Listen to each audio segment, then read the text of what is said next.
शांति।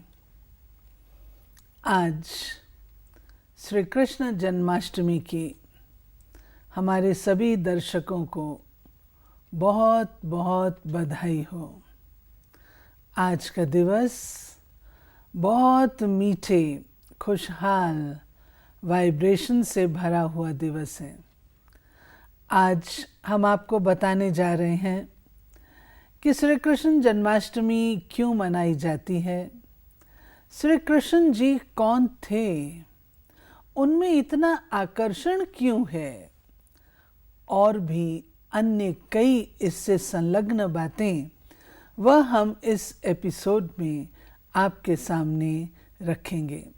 हमारे बीच हमारे साथ उपस्थित हैं हमारे ईश्वरीय विश्वविद्यालय के वरिष्ठ भ्राता आदरणीय ब्रिजमोहन भाई साहब, आपका बहुत स्वागत है आज स्टूडियो में। ओम शांति। ओम शांति। तो सबसे पहले हम ये जानना चाहेंगे कि श्री कृष्ण इतने मोर मुकुटधारी, इतने आकर्षक, ऐसी क्या चीज़ है जो उनके व्यक्तित्व में इतना आकर्षण भर देती है? ऐसा है कि जितने भी देवी देवता हैं उनमें सबसे ज़्यादा कलाओं वाले 16 कला संपूर्ण सर्वगुण संपन्न श्री कृष्ण हैं। और मनुष्य का आकर्षण, देवताओं का आकर्षण वास्तव में उनकी पवित्रता के आधार पर होता है। अब 16 कला से मीन्स कंप्लीट, उससे ऊपर कलाएं नहीं होती। और ये जैसे चंद्रमा होता, फुल मून, उसकी भी पूर्णिमा के दिन, पूर्णिमा मीन्स संपूर्ण अवस्था, उस दिन उनकी पूर्णमासी गाई जाती है। और फुल मून नेचुरली आप देखेंगे हर व्यक्ति को आकर्षित करता है।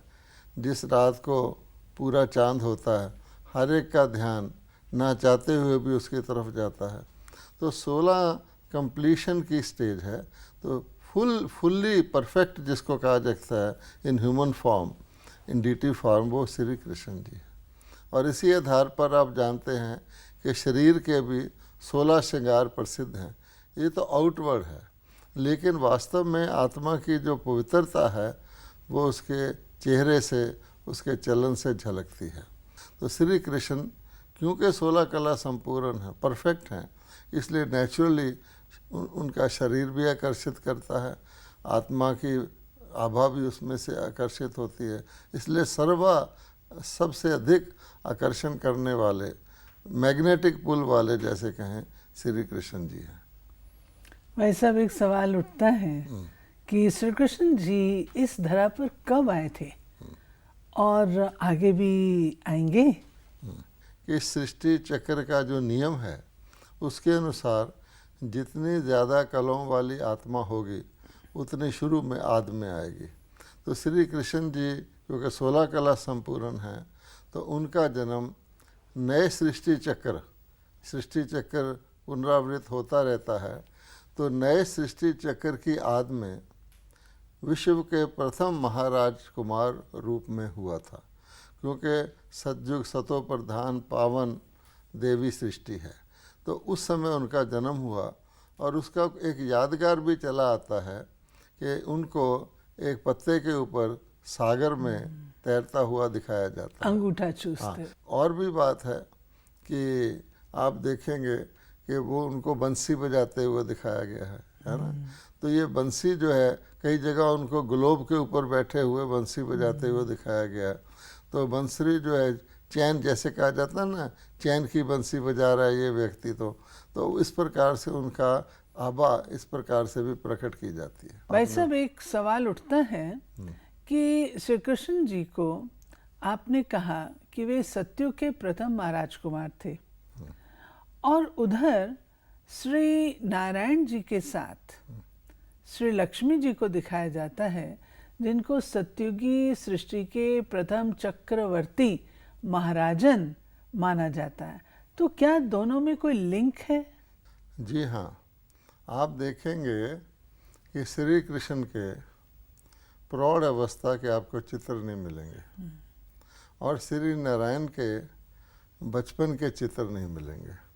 वास्तव में महाराज कुमार श्री कृष्ण ही अपनी कॉरोनेशन के बाद राज तिलक मिलने पर वो जब राजगद्दी पर बैठते हैं तो श्री नारायण कहलाते हैं और श्री लक्ष्मी जी उनके साथ उसी प्रकार से राजगद्दी पर बैठती हैं तो वो श्री लक्ष्मी कहलाती हैं। सतयुग में महाराजा और महारानी दोनों ही राजगद्दी पर बैठा करते थे क्योंकि जेंडर इक्वलिटी अपनी क्लाइमेक्स पर थी। इसलिए आप देखेंगे कि श्री लक्ष्मी श्री नारायण का राज्य भी कहा जाता है सतयुग में, जो प्राय प्रसिद्ध है। लेकिन ये बात नहीं है कि श्री नारायण ही बचपन में श्री कृष्ण थे, 16 कला संपूर्ण थे। भाई साहब, एक सवाल और भी है और वो ये कि कहा जाता है कि जब श्री कृष्ण जी का जन्म होने वाला था तो उनकी माता श्री जी को विष्णु जी का साक्षात्कार हुआ, जिसका भावार्थ ये निकलता है कि विष्णु जी के अवतार श्री कृष्ण हुए। और क्या हम ऐसा माने कि पद्मनाभ विष्णु जी के मुखारविंद से ही उनके साकार रूप श्री कृष्ण जी के माध्यम से ये श्रीमद् भगवद गीता दी गई? वास्तव में एक बहुत ही गहरा रहस्य है कि श्री कृष्ण पावन देवता थे और परमात्मा ने पावन सृष्टि की रचना रची थी। पर पतित पावन परमात्मा है, तो हमें पावन और पतित पावन के भेद को समझना पड़ेगा। परमात्मा ने पावन दुनिया की रचना की, जिसके प्रथम राजकुमार 16 कला संपूर्ण श्री कृष्ण थे। लेकिन पावन दुनिया की रचना से पहले कौन सी दुनिया थी? पतित दुनिया थी।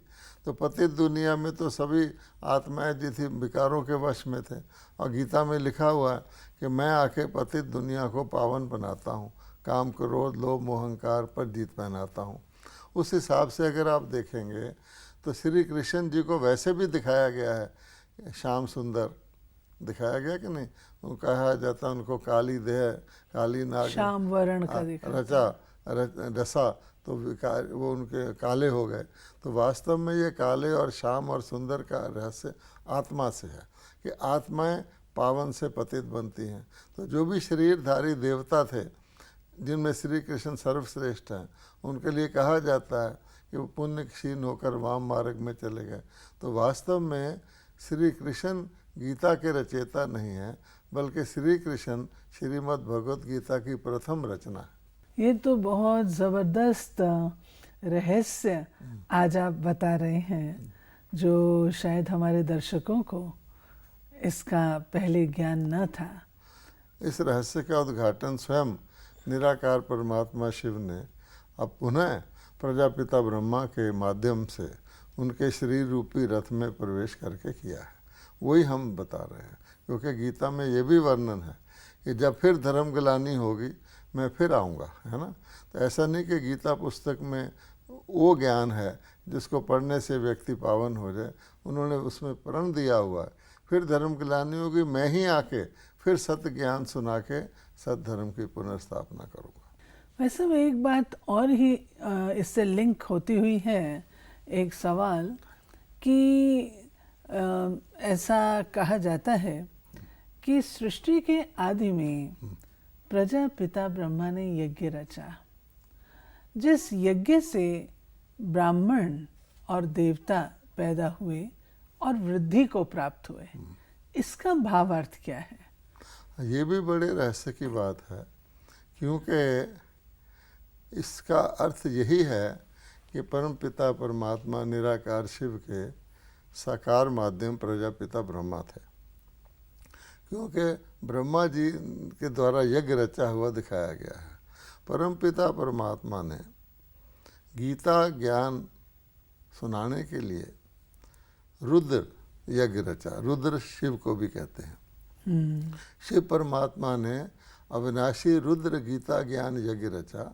वही माध्यम बना गीता ज्ञान सुना करके मनुष्य आत्मा को देवता बनाने का। तो वो रहस्य गीता उसमें भगवत गीता में आज भी वर्णित है।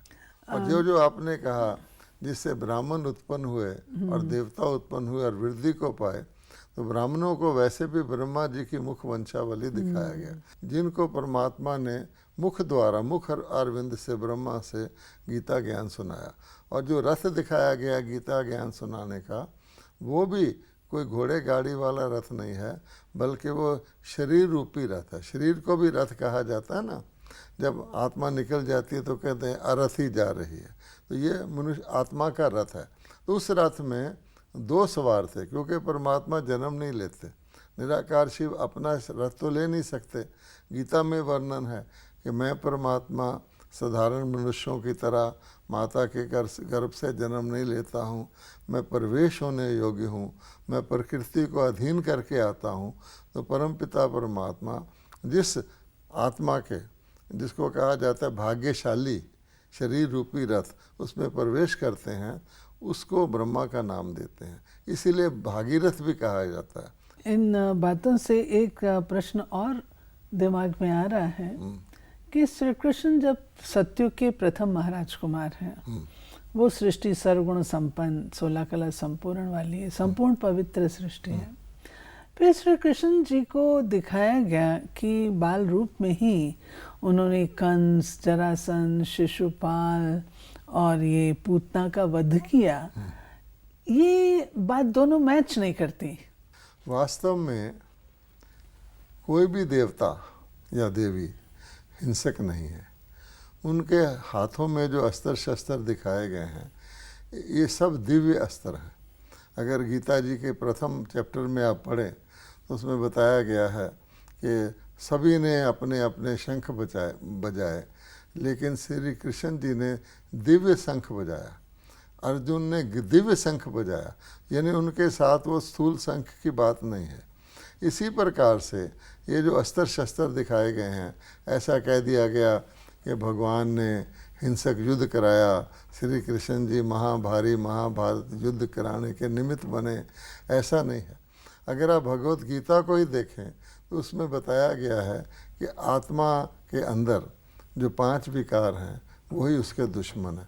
पूरा चैप्टर उसमें दिया गया है कि 5 विकार यानी काम, क्रोध, लोभ, मोह और अहंकार। और ये बताया गया है कि सबसे बड़ा महाशत्रु तुम्हारा काम विकार है, हे अर्जुन तो इसको मार डाल। और इसी प्रकार से क्रोध के लिए बताया गया है कि क्रोध से बुद्धि का नाश होता है, जिससे सर्वनाश हो जाता है। तो भगवत गीता में तो इसका मेंशन है। वैसे भी कोई सोचे आज के युग में कि क्या परमात्मा हिंसा कराने के लिए इतने बड़े युद्ध के मैदान में, जहाँ सचमुच कोई अक्षौनी सेना खड़ी हो, और ये आध्यात्मिक ज्ञान आत्मा, परमात्मा, मुक्ति, कर्मों की गति, स्वर्गवास का दे सकते हैं, और सारी सेनाएं खड़ी रहीं और अर्जुन ज्ञान सुनता रहा, और उसमें घोड़े भी थे, सब थे, कि कब ये प्रवचन पूरा हो और कब हम लड़ाई करना शुरू करें। ये एक एलिगोरिक यानी सिंबॉलिक वर्णन किया गया है। वास्तव में विकारों से युद्ध, जो कि अहिंसक युद्ध है, मानसिक युद्ध है, वही उसमें बताई गई है। तो भाई साहब, फिर श्री कृष्ण जी के हाथ में और श्री विष्णु जी के हाथ में हिंसात्मक सुदर्शन चक्कर क्यों दिखाया गया, जिससे कहते हैं कि गले काटे गए? ये हमने अभी बताया, क्योंकि वो श्री विष्णु जी को मानते हैं कि उन्होंने गीता सुनाई। अब विष्णु जी, हमने आपको स्पष्ट किया, सारी दुनिया मानती है वो पालना स्वरूप है। विष्णु जी द्वारा नई सृष्टि की पालना श्री लक्ष्मी और श्री नारायण के रूप में हुई, जो पूर्णतः अहिंसक थे। वहाँ तो शेर गाय घाट जल पीते थे। तो पालना स्वरूप श्री विष्णु के हाथ में ये अलंकार जो दिखाए गए हैं, उन्होंने सुदर्शन चक्कर चलाया, उनके हाथ में गदा था, ये तो बात बैठती नहीं। और क्योंकि श्री कृष्ण को विष्णु जी का अवतार बताया गया है, तो उनके हाथ में भी वो सुदर्शन चक्कर दिखा दिया गया है। जैसा हमने आपको कहा, देवताओं के जितने अलंकार हैं वो दैवी हैं। तो वास्तव में सुदर्शन चक्र कोई हिंसक शस्त्र नहीं था। अगर इसका शाब्दिक अर्थ करें, सृष्टि चक्र में मनुष्य आत्माओं को सो का दर्शन कराना, अर्थात उनको उनका ज्ञान देना जो परमपिता परमात्मा के पास ही है, क्योंकि सृष्टि की आदि मध्य अंत के ज्ञाता परमपिता परमात्मा है, वही त्रिकालदर्शी हैं और वही धरा पर आग अवतरित होकर के निराकार शिव कल्याणकारी ब्रह्मा के रथ द्वारा उनके मुखारविंद से ये ज्ञान देते हैं। तो असल में परमात्मा शिव ने ये जो सृष्टि के आदि मध्य अंत के का ज्ञान अथवा दर्शन मनुष्य आत्माओं को इस सृष्टि चक्कर में कराया था, उसका नाम है सुदर्शन चक्र।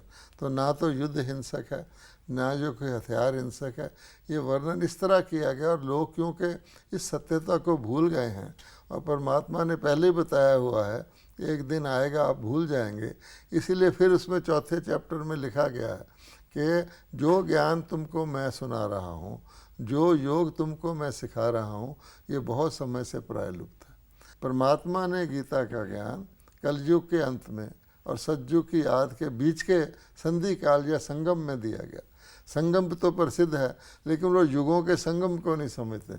उस समय परमात्मा ने, क्योंकि सारी जो कुछ हम लोग कर रहे थे भक्ति में, परमात्मा को ढूंढ रहे थे, उसका भी उसमें वर्णन है कि मेरी प्राप्ति मेरे द्वारा ही होती है, मेरा ज्ञान सुनने से ही होती है, वेद यज्ञ तप क्रियाओं आदि से मेरी प्राप्ति नहीं होती।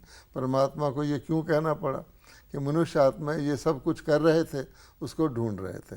तो ये सारी एक बहुत गुह्य पहेली है।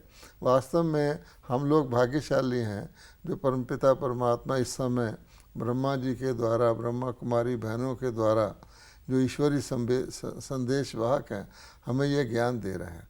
कोई भी श्रद्धावान जिज्ञासु भाई या बहन जो इसको सुन रहे हैं, वो वहाँ हमारे किसी सेंटर में आके इस रहस्य को समझे तो उनको मालूम होगा कि परमपिता परमात्मा अब गीता की पुनरावृत्ति कर रहे हैं।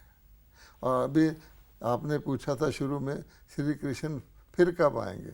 अब श्री कृष्ण आने ही वाले हैं, क्योंकि अभी कलयुग के अंत और सतयुग की आदि का समय है। सतयुग के पहले राजकुमार अब शीघ्र ही आने वाले हैं। उससे पूर्व इस पुरानी पतित दुनिया से सारी बुराई का नाश होगा, जिसकी तैयारी आप देख रहे हैं। प्राकृतिक आपदाओं के द्वारा, मनुष्यों द्वारा बनाए हुए अस्त्र शस्त्रों के द्वारा, जैसा कि लिखा गया है यादवों ने अपने पेट से मूसल निकाले थे। ये मिसाइल का ही दूसरा नाम है, जिससे अपने कुल का विनाश किया था, अर्थात पुरानी आसुरी कुल विनष्ट होता है, जिसका वर्णन भी भगवत गीता में दिया गया है। आसुरी संपदा के लक्षण, वो सभी लक्षण आज प्रकट हो चुके हैं धर्म ग्लानि के। तो हम ऐसा समझें कि अब श्री कृष्ण जी पुनः आने वाले हैं, तो उसके लिए हमें भी तो तैयार होना पड़ेगा अगर हम उनको इन आँखों से देखना चाहें। श्री कृष्ण अकेले थोड़ी आएंगे, उनकी सारी पूरी, उसको सुख धाम या सज्जुग कहा जाता है। और ये भी वर्णन है कि श्री कृष्ण जी की 16,108 रानियाँ थी, 9 लाख प्रजा थी। तो वो कोई रानियाँ कोई शारीरिक रानियाँ तो नहीं थी। परमात्मा ने जो ज्ञान दिया उसके द्वारा श्री कृष्ण बने, श्री राधे बनी। बहुत अच्छा भाई साहब, आपने आज बहुत सारे रहस्यों को स्पष्ट किया और हमारे दर्शकों को अवश्य नई नई बातें आज मिली होंगी। कुछ बातों से आपके सवाल भी उठ रहे होंगे, जो स्वाभाविक है, लेकिन इन सब बातों को अच्छी तरह से गहराई से जानने के लिए आप अवश्य हमारे किसी भी सेवा केंद्र से संपर्क कर सकते हैं और अधिक जानकारी प्राप्त कर सकते हैं। आखिरी सवाल भाई साहब, कि आज के दिन श्री कृष्ण जी को झूले में जो झूलाते हैं और लोग बहुत मुग्ध होते हैं, आज के दिवस आप जनता को क्या संदेश देना चाहेंगे? हम तो ईश्वरी संदेश ही सुनाते हैं और परम पिता परमात्मा का आज के सभी मनुष्य आत्माओं के लिए यही संदेश है कि आप बच्चे, भगवान कह रहे हैं कि जिनकी पूजा करते आए और उनको अपने इष्ट समझते आए, वास्तव में जो आपके ही वो पूर्वज हैं, आपके ही पूर्व रूप हैं। जैसे हम सो हम कहा जाता है, वही देवता देवी देवता जो सतयुग में थे, आज अपने कर्म धर्म को भूल करके हिंदू कहलाते हैं, देवताओं के पुजारी कहलाते हैं। लेकिन अब वो समय आ गया है जब पुनः हमें पुजारी से पूज्य बनना है और जन्म जन्मांतर के लिए अपना देवी देवता पद का वर्षा लेना है, जो इस समय परमपिता परमात्मा दे रहे हैं। ये बहुत नई नई बातें लोगों को लगेंगी, गहरी बातें हैं, लेकिन जैसा आपने कहा हमारे सेवा केंद्र पर आकर के इनका स्पष्टीकरण सभी प्राप्त कर सकते हैं। सबको फिर से श्री कृष्ण जन्माष्टमी आप देखेंगे, ये बहुत ही हर्ष उल्लास का दिवस हमारा अवसर है, हमारा पर्व है। जैसे कि दिवाली, वो भी श्री लक्ष्मी श्री नारायण के कॉरोनेशन का यादगार है। ये दो पर्व हमारे विशेष खुशी के हैं, एक श्री कृष्ण के जन्म का और एक वो। तो उसका रहस्य को जानकर स्वयं उस नई दुनिया, सतयुगी दुनिया में आने का पुरुषार्थ करें। हमारा स्लोगन यही है, पवित्र बनो, राजयोगी बनो और अपने देव पद को पाओ।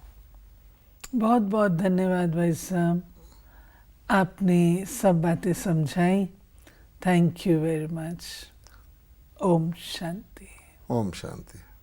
To watch Peace of Mind channel videos on YouTube, subscribe us on youtube.com/tvpeaceofmind.